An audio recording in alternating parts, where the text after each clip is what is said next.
Hello and welcome to Aisha's Take.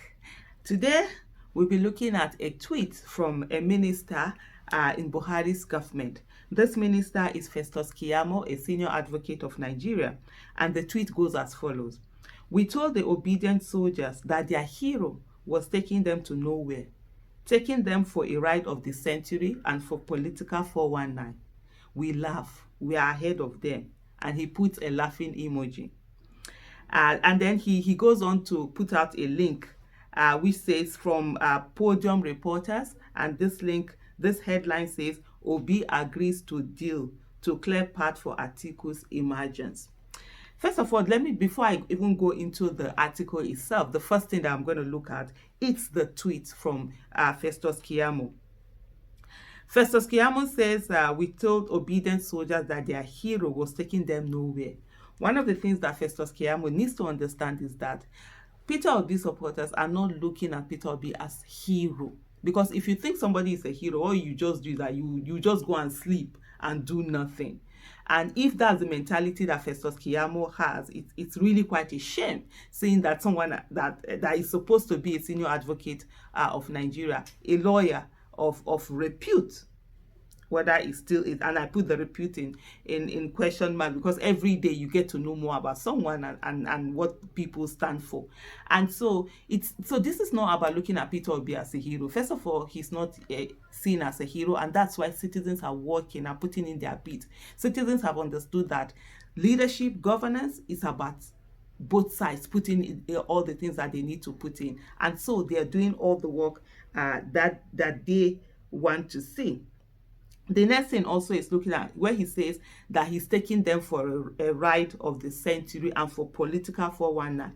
I don't understand that. What does he mean by political 419? Is it because he's used to politicking of 419? Is that why he thinks everybody is like that? Or does he feel that Peter Obi does not have a right to run for president, or any Nigerian who is above the age of 40 does not have a right to run for president? So what is there? What is the political 419 all about? What is not there? And why all of this? But anyway, let me come back to the main issue. He says, oh, we are ahead of them. And then he goes on to put, because he was quoting on top of a link by these Podium reporters. Let me look at, so I'm going to sort of like look at the whole things on this Podium reporters, what they've talked about. So the first thing they talked about was that, presidential candidate of the Labour Party has reunited with his old boss and Atiku Abubakar, as both parties reportedly agree to a deal to secure the emergence of the latter. You wish. First of all, you said Peter Obi cannot muster any votes. He's not a threat. He's nothing. But I can see the two camps are jittery. Both APC and PDP, they are jittery because finally they have seen the will of the people that they've taken for granted. And now they are seeing the handwriting on the wall that indeed Nigeria is tired of these two Siamese twins, like Dr. Obiang Ezekwesili will call them. These two parties with the same office. I mean, they have continued to give Nigeria bad governance, and the Nigerians are waking up and saying, no, we need to look for another person. We need to take our chance in another way, because they used to say people that other than APC or PDP that nobody can win election. So why do they need any emergence? Why do they need any merger or anything like that? So that's the first thing you should take away. When people are saying something, you could look for there are certain things that are hidden words. Some things are unhidden, are open. And then, so look at for those hidden words. You can see the pain and the fear that is coming from both the APC and the PDP camp, because I've also seen some of the PDP people put out something like that. I'm going to do a video on one of the tweets from someone that I've seen, but I just say let me do this one first. So that's the first thing. You now see that Peter Obi is no longer the joke that you thought that he was going to be. He's really making impact, and the people are going on and making so many impacts with him. And like today, you just see across the country, in different places, just the million marches going on for Peter Obi. While Peter Obi, of course, right now is in diaspora, meeting with Nigerians in diaspora. So they looked at that. So according to this article, he says his attendance at the PDP fence mending meeting in London on Thursday piqued the curiosity of several Nigerians who were dismayed by his open fraternization with members. Well, I don't know who these members that were dismayed, because I could see a lot of Peter Obi supporters. They're just out there doing their thing, saying this thing. And the angle that they've refused, I think the angle that they're so afraid of, that they're pushing people away, they don't want people to see, is the fact that a lot of these PDP governors are saying that, hey, I think they go anywhere. So why don't we actually join the person that we see is going to make who used to be in their party? I mean, if PDP made the greatest mistake of their, they've been on a mistake since 2015, they've been on that mistake, 2014 I would say rather, they've been on that mistake era by not giving Peter Obi the ticket, or paving way, even when Nigerians were saying to them, look, if you don't give this person, we will leave the party, those who were party members. And I remember in 2011, I did no, not 2011 now, was that 2011 is such a long time ago, that's almost 11 years ago. In 2021, I did a series of tweets to say to PDP, you need to put people like Atiku to the backseat and bring forth people like Peter Obi and Frank Wike Jr. And guess what? These the people that I even mentioned, that they are no longer in the parties, and Nigerians have also left with them. So there was nobody who was fraternizing. It's all trying to just hide the fact that they are really afraid of the 2023 election, and the fact that the people have taken over. For me, 2023 election is not even about Peter Obi, it's about the people that have finally woken up to their responsibility and now know their power, and they're interested in using that power. That's where the focus should be on. So all of this running around and quoting some podium reporters, some news line out there, and feeling good about it's such a shame, because if really Peter Obi is not a threat, the guys wouldn't be bothered, would they? They wouldn't be. The fact that they are bothered tells you that indeed something is going on. So like they say, keep pressing their neck. So the other thing here also, they talked about the fact that, Peter Obi was running mate to Atiku in 2019, and then that during the NBA, he demonstrated loyalty to him by deference to him. That's character. That's the way it's supposed to be. What did you expect? They were expecting that Peter Obi should go there and start fighting Atiku. That would have really been extremely shameful, and would have been like a warning sign. Because that would mean that even with the people that were pushing him to be there, by the time he gets into the villa, then he'll now start turning his back on us. He did exactly what any decent human being to do. Show respect to him. You have no... you were his running mate before. Today you're running on this. There's nothing about not showing respect to anybody. You show that difference. You show respect to the person. That is what someone should do as one who has character.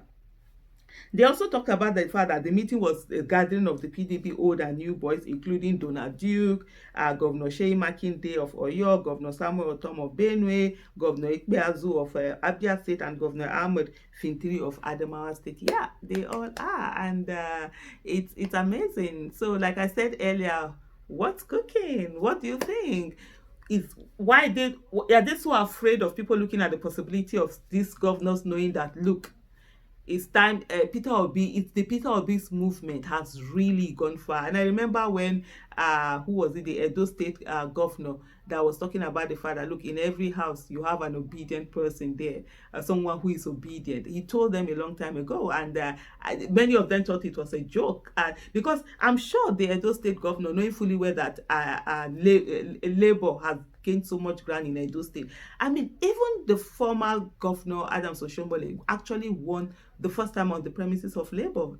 Edo State has always been Labour, and now they have a candidate that, everyone can be proud of, and they are doing so well. And when he told them, a lot of them thought they were joking. So many people are saying it now more and more and more. And so what's that possibility? That's a possibility they are not allowing you to think about. some of them might be thinking, why don't we go with the will of the people? We see what's on ground. We see what's on ground, and the people are really saying, it's Peter Obi.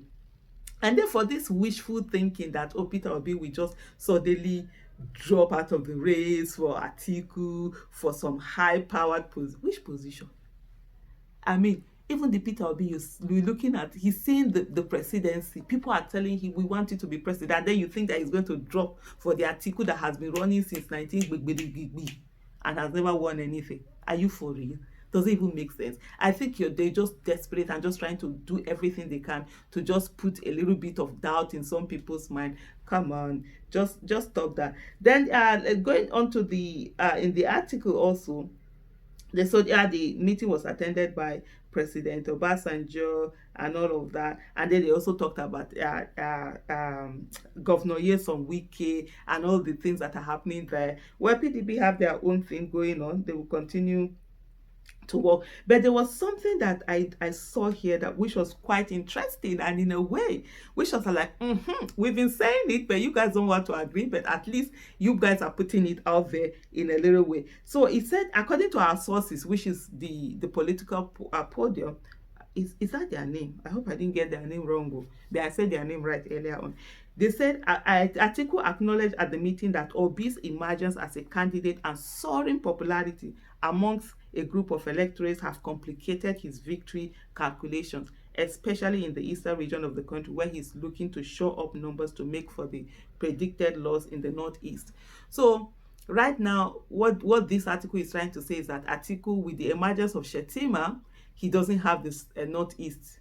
And then with Peter Obi, he doesn't have the southeast. So he's trying to merge with. I think at this moment, it should just be known that PDP should just pack shop and just begin to do the right thing. Support. Maybe it's PDP that want to collapse their structure and join the Labour or put Dawa in. They better think about it. But this is something. And really, the fact that the Northeast is no longer as, oh, Atiku will take it on and something like that. This 2023 election is going to be so interesting. Like I've said before, nobody can predict it.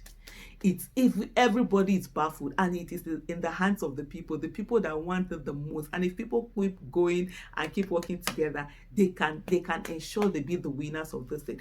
And I see, because there's so much possibility, and the more the people see that now we finally have power, they will begin to do more. So here you have it. The Northeast, Atiku doesn't have it as much. The Southeast, he doesn't have it. Even in the Southwest, a lot of people are saying that, look, especially that Lagos, that Tinubu might not be winning that Lagos. He might not. All that myth that, oh, Tinubu has power in Lagos and whatever, blah, blah, blah, is because people don't come out to vote. The moment they start coming out to vote, the story will be different. So for me, I see this, I'm like, wow, that's something.